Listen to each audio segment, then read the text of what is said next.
So here we are, sitting down with Nicola Cavendish, the star of Shirley, Valentine. Yes, yes. So let's get right down to it. What is your favorite part about performing in Shirley, Valentine? Oh, what a good question. Oh, let me see. I would say, what is my favorite part? When I don't burn the eggs every night and I don't pour all the fat over me. I've got a deep fat fryer on stage. It's just Right, stunning. it's all live. Yeah. It's so terrifying. I look at that thing and I think, okay, now turn it on. Oh, it's heating already. Oh, put the chips in. Oh, it's making sound. Oh gosh, they're turning black. I hear the smell of it all is very appetizing. Everyone leaves hungry. I've said in every city that this has been performed in, why don't you get your proverbial together and serve at intermission nice chips with salt and pepper and vinegar and charge $5 a make lots. Maybe we should, closing night or something. Good idea. It seems that your first love was acting, but you have since become a director and playwright as well, among other things. Is there one job you prefer above the others? What job do I prefer above the others? Well, it's been 35 years of acting. It's been an extraordinary life, really rich. You know, it just keeps changing all the time. Different roles, different people you're working with, different directors you're being exposed to, different material.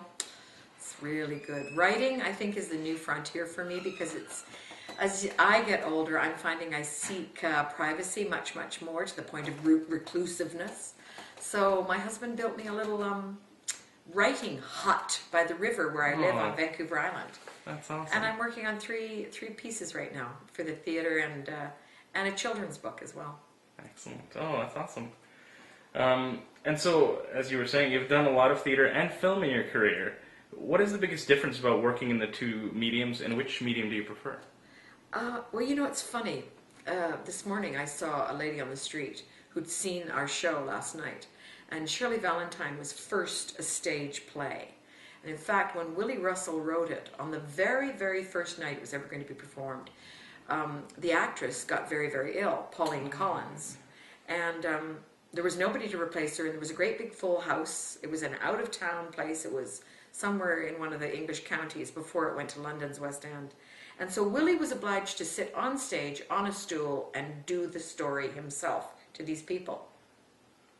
And it was magnificent. It proved right then and there, with no actions, that the show was going to hold.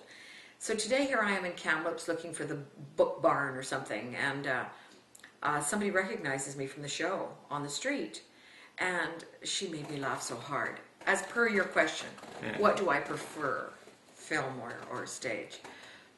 She said at intermission when she went out, they were talking about the play, and they were talking about the movie, and this lady had seen the movie 3 times. It's one of her favorite films.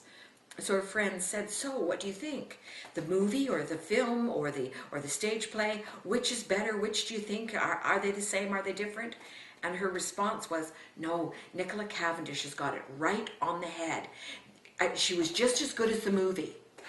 And there's always this sense that movies are the best and stage comes second. But to my way of thinking, the deeper actors, the ones in stage training, are probably the best ones you'll find in film. Yeah, that's usually when you look into the background of some of the best people, you know, Philip Seymour Hoffman, those kind of... Exactly. They're from theater. Yeah, good choice. They're people who have been trained in how to go deeper and how to find the levels underneath. Because we're all complicated beings. We're not cardboard cutouts. And film tends to, you know, be something that can be a very kind of superficial medium. And then you put a really good actor into a film role, and boy, it's the best, isn't it? So film merged with theater is the most exciting, I think. Okay, excellent.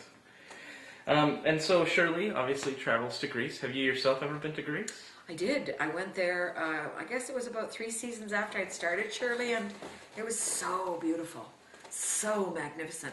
There's so much to be said for Willie Russell's writing of this piece, because to set the story in Greece is to sort of look at the evolution of humankind in some ways, because when you're there, you see that this is sort of almost where civilization began, you know, the arts, the classical studies, and you realize that it's about enlightenment, and you sit on the vast edge of this glorious waterway, just like this color, and you think, anything's possible. Absolutely anything's possible because it's all in front of you. And in some ways, that's exactly what the theme is in Shirley Valentine. It's about coming to some kind of understanding about yourself and your life while sitting on the edge of the sea, looking out to sea to understand, which is exactly articulated in the play. So Greece was a magnificent experience for me because it made me understand the play even more.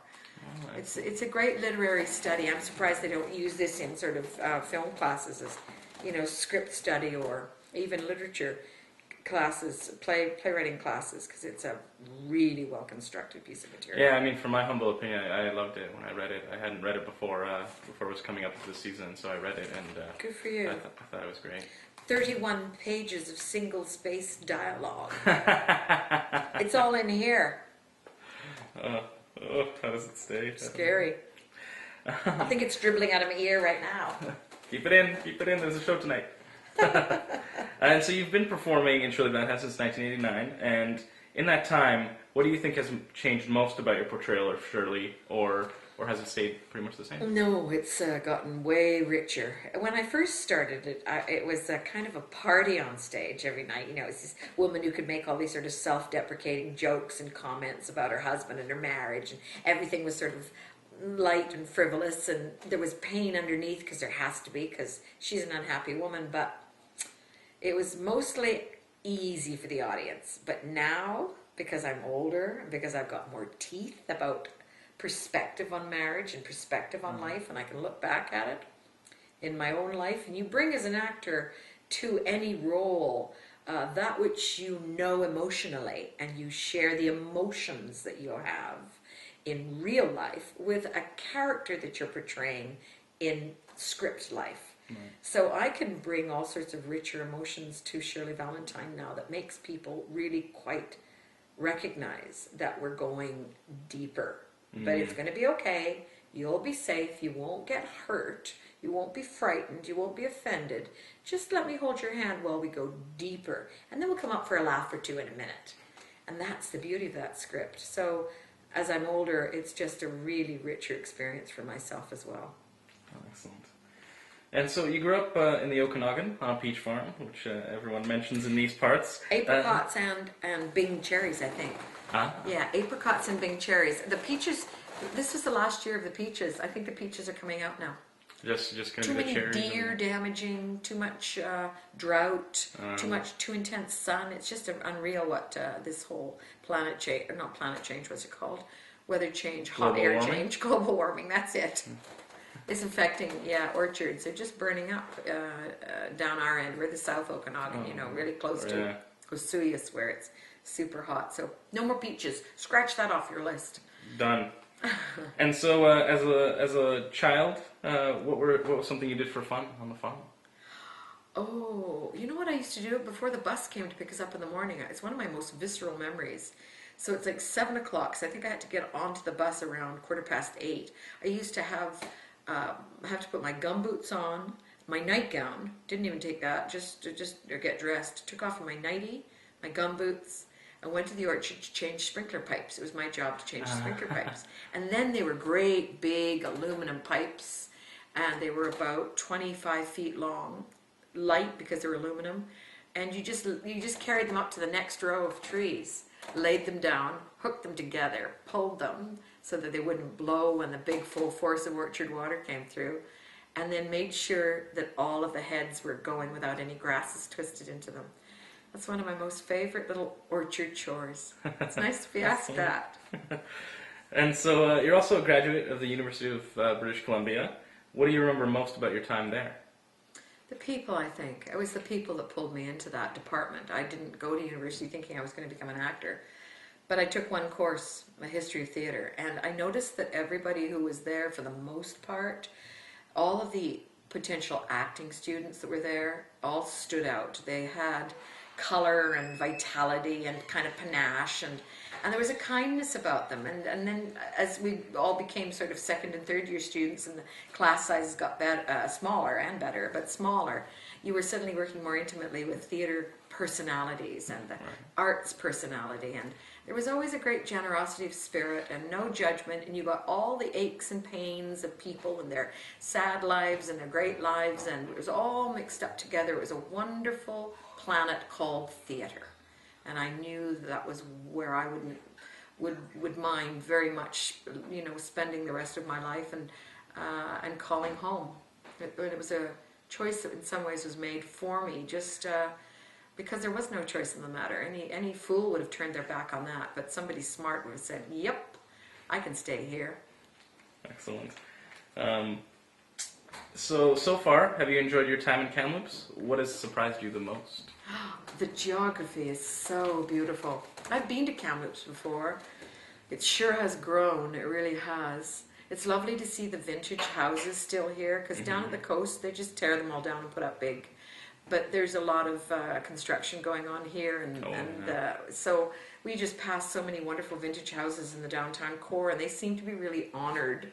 That's what it seems like. Yeah, they're protected, I think, by the city. So it's nice to have that growth, but then also knowing, having that heritage as well. Absolutely. Just that by contrast, you see these big verandahed, beautiful stained glass windows, square kind of prairie look to them. They're just beautiful.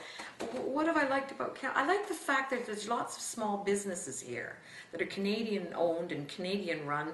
We went off to look for a bookstore today. We could have easily gone to a great big chain bookstore, but I'm not interested. I'd rather put my money in the pocket of somebody who's trying to hold a business together. And then you notice bakeries and clothing stores and jewelry stores, and yeah, it's nice, it's good. It's hanging on to something that to me is really vital in terms of who we are as Canadians and what we value. And it's real easy just to be whitewashed with a great big sort of American roller, and we all, embrace the Denny's and the A&W and all of those places that make yummy food and we love and we all go to once in a while. But to see the small independent businessman still in a town/city, as I'll call Kamloops, boy, that sure does warm my heart. Oh yeah, no, it's I love it here. Can you give us a one-sentence reason why audiences should come out to Shirley? Because it's a real nice massage of your heart and your intellect. Wow, that's very good. And a final question, I always like to have a little fun with the last one. If you were banished to a desert island and could only take one thing with you, what would it be? Ooh, that's hard. Very hard. Who would it be? My dog, Chance. He's an old 14-year-old mixed breed buddy. And the basis of the children's book, if I'm not mistaken. That's right. It's the basis of the children's book. Yeah, Inside Outside Dog. I'd take Chance. He's the best. Excellent. Well, thank you very much for sitting down with me. Thank you, Duchamp. Nice to be here.